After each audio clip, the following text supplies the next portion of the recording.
BloodBound Cross is a young adult, adventure-filled gothic romance that tells the story of Alice Cross, a handicapped 18th century physician who thwarts an alien plan to subjugate humanity through biological manipulation.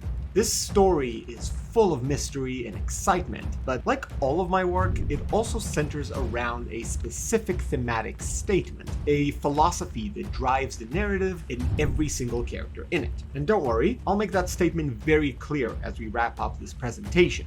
But for now, I want to welcome you to the beautiful, sun-bathed shores of New Avalon, the North Atlantic jewel in the late 18th century. Now, this place is what you'd get if you put the city of Oxford on the island of Bermuda. In the late 1700s, this island colony became the shining beacon of the British Empire, second only to London. But this place had quite the ominous history. You see, the island itself was discovered in the 16th century under pretty weird circumstances, because it was hidden deep within a baffling natural phenomenon. It was surrounded by an impenetrable dome, violent storms, heavy fog, and waves that could crush any ship stupid enough to sail through its hostile waters. All trade routes to the American colonies avoided this part of the map like the plague, with many sailors believing that it was a literal gateway to hell. But one day, the storms suddenly subsided, as if someone just flipped off the power switch. And what the British colonial ships that passed by saw was a far cry from the hellscape they imagined. New Avalon was a beautiful, untouched subtropical paradise with a diverse collection of flora and fauna never before seen by man. And as if this impeccably preserved environment wasn't strange enough, the island was also packed with odd ruins and relics with bizarre symbols carved onto them. This weird ecosystem, it just felt like it came from another world. And very quickly, New Avalon flourished into a prosperous city-state that threatened to shift the balance of power within the British Empire. With well-funded institutions set to investigate the island's unique features and artifacts, it didn't take long for this emerging colony to reach new heights. But let me remind you that in the late 1700s, colonial independence movements were all the rage out west, so tensions between London and New Avalon started brewing.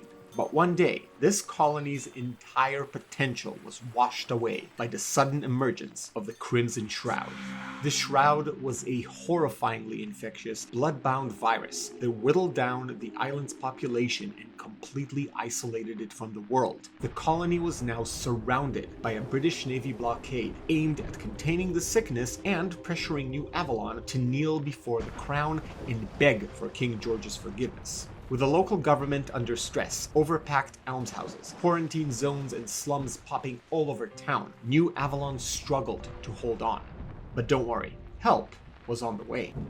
On a dark and chilly night in October 1780, a triumphant shout echoed through the colony's now empty streets.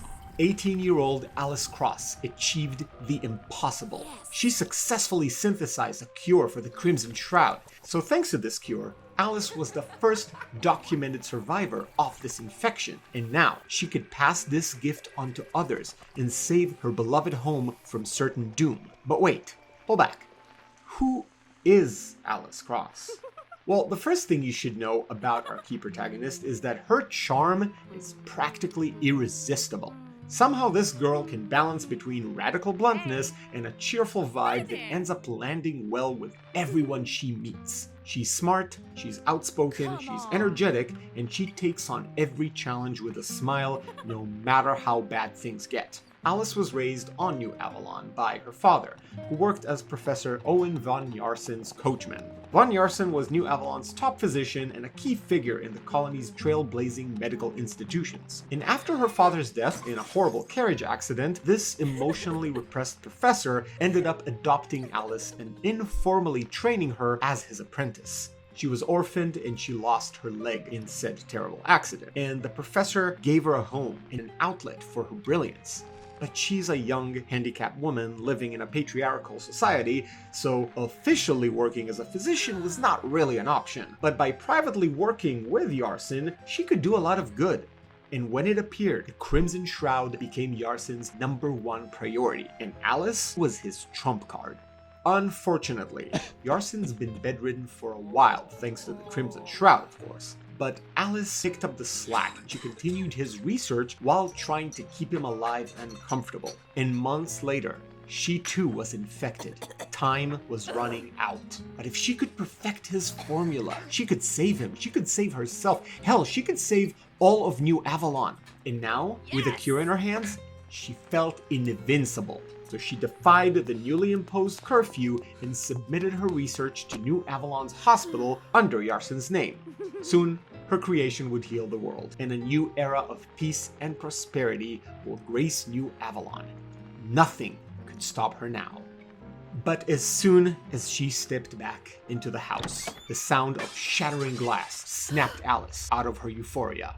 Someone broke the hallway window, snuck in, and left the door to Yarson's bedroom wide open. She quickly grabbed the scalpel and took a deep breath, and when she peeked into Yarson's room, her stomach dropped.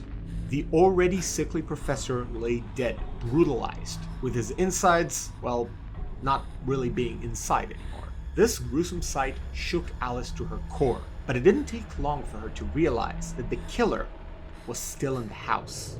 A terrifying, looming figure emerged from the shadows. It was a revenant, a person who was killed by the Crimson Shroud, and then somehow got resurrected with their physical ailments converted into terrifying powers. The revenants have successfully kept their existence secret from the island's population, and they've been manipulating the colony from behind the scenes for years. They were quietly replacing influential figures with their pawns and testing the Shroud's effects on the local population. The cure was a clear threat to their plans, and its assumed creator, Professor Yarson, had to die. Without hesitation, Alice plunged the scalpel straight into the Revenant's chest. But the invader was completely unfazed by the attack and glared straight into Alice's eyes. Her blood froze, and her muscles turned to stone. She was completely paralyzed, and left there, frozen like a statue, as the Revenant calmly set fire to the lab. She wanted to scream, she wanted to cry, but she couldn't even blink. And suddenly, she was set free. To her attacker's dismay, Alice developed an immunity to the Shroud-powered ability in record speed. It didn't even matter how she did it. She was also a threat. She had to go. Luckily though, before he could take action, the top half of the Revenant's head flew right off thanks to one clean cut from a rugged crimson blade.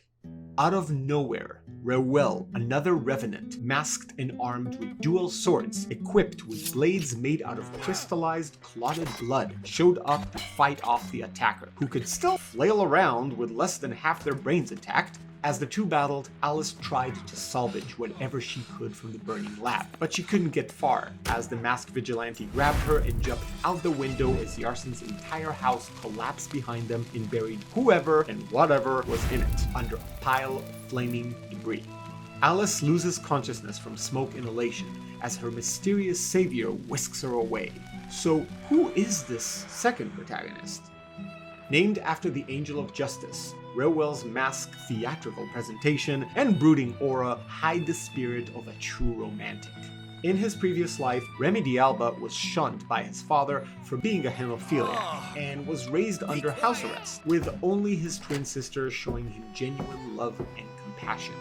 When he turned 19, Remy contracted the Shroud after running away from home, prompting his father to let him die alone in the woods. Upon his resurrection, the Revenants radicalized him and weaponized his new blood-based powers. But upon discovering that his new Revenant clan were the ones that murdered his beloved sister, Reuel went AWOL. Alice doesn't recognize him in his full vigilante garb, but the two actually had a history before his death, and Remy has been in love with her for years. But now, the stakes are at an all-time high. Because on that fateful night, Alice crossed a powerful enemy, and it was only a matter of time until both Alice and the Revenants realized that the cure that she developed was actually a dud, and that a rare mutation turned the virus in her veins into a literal Shroud killer. So whether by fate or misfortune, Alice Cross became the biggest threat to the Revenants' plan of rebuilding New Avalon and eventually the world in their image. And that image relates to the secrets behind New Avalon's very formation. This entire island was artificially built millions of years ago as a remote laboratory by an alien race that's no longer with us. They were trying to develop a malleable, intelligent, microscopic organism that could extend their lives, and attempted to destroy it when it finally overpowered their very wills. They managed to raise the island's defenses before they perished, but somehow, in the 16th century, someone managed to make it in. And well, the rest is history. This setup just scratches the surface, because BloodBound Cross is thrilling and emotionally complex, and despite its plot being played pretty straight from the characters' point of views, the lore hidden literally under the setting's surface enriches this world and makes the story stand out from the rest. Now, as I stated before, BloodBound Cross and all of its characters' journeys revolve around a statement that I'm particularly invested in. That statement being, you are not your trauma.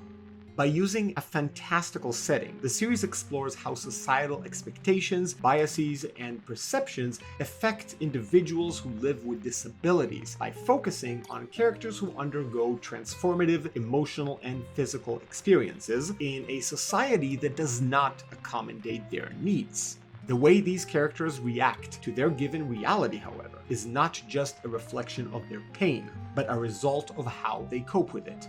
Let me ground this for a second. I live with a physical disability that most certainly threatened my life on more than one occasion, but it doesn't have to define who I am. And any accommodation I get is not a God-given right. Unlike her vengeful, bitter rivals, Alice refuses to let her trauma define who she is and how she views the world, despite it clearly affecting her quality of life. But what truly differentiates her from the Revenants is her optimism, her kindness, and her faith in humanity. And her behavior is a constant reminder to everyone around her that no amount of trauma can exempt a person from accountability for their actions.